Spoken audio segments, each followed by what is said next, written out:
தமிழ்நாட்டில் கோடை வெயில் சுட்டெரித்து வருகிறது. இதனால் மக்கள் வெளியே செல்லவே பயப்படுகின்றனர். அந்த அளவிற்கு வெயில் வாட்டி வதைக்கிறது. தமிழ்நாட்டில் பல்வேறு மாவட்டங்களில் வெயிலின் அளவு 100 டிகிரியை தாண்டி பதிவாகி வருகிறது. வெயிலின் தாக்கம் குறித்து வானிலை ஆய்வு மையம் வெளியிட்டுள்ள செய்திக்குறிப்பில் அதிகபட்சமாக ஈரோட்டில் 108 டிகிரி ஃபாரன்ஹீட் வெப்பநிலை பதிவானது. இதேபோல திருப்பத்தூர் மற்றும் சேலத்தில் 107 டிகிரி ஃபாரன்ஹீட் வெப்பமும், கரூர் மாவட்டம் பரமத்தியில் 106.7 டிகிரி ஃபாரன்ஹீட் வெப்பமும் பதிவாகியுள்ளது.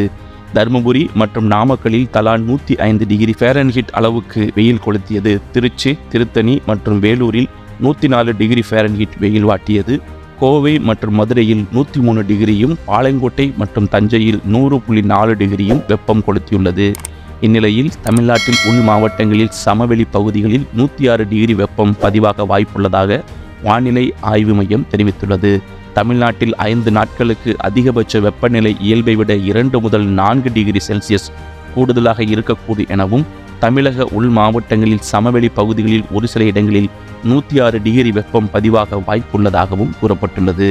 அதிக வெப்பம் மற்றும் அதிக ஈரப்பதம் இருக்கும்போது அசௌகரியம் ஏற்படலாம் என தெரிவித்துள்ள வானிலை ஆய்வு மையம், இன்று முதல் ஏப்ரல் 28ஆம் தேதி வரை 4 நாட்களுக்கு திருப்பத்தூர், திருச்சி, அரியலூர், பெரம்பலூர், வேலூர், ராணிப்பேட்டை, கள்ளக்குறிச்சி, திருவண்ணாமலை, காஞ்சிபுரம், கிருஷ்ணகிரி, தருமபுரி, சேலம், நாமக்கல், கரூர், ஈரோடு, நீலகிரி, கோவை, திருப்பூர், சிவகங்கை, விருதுநகர், தேனி, திண்டுக்கல், மதுரை, தென்காசி ஆகிய 24 வட மாவட்டங்களில் இயல்பை விட 2 முதல் 4 டிகிரி செல்சியஸ் வரை வெப்பம் அதிகரிக்கும். மற்ற இடங்களில் அதிகபட்சமாக 38 டிகிரி செல்சியஸ் வரை, அதாவது 100.4 டிகிரி வரை வெயில் பதிவாகும் என்று தெரிவிக்கப்பட்டுள்ளது.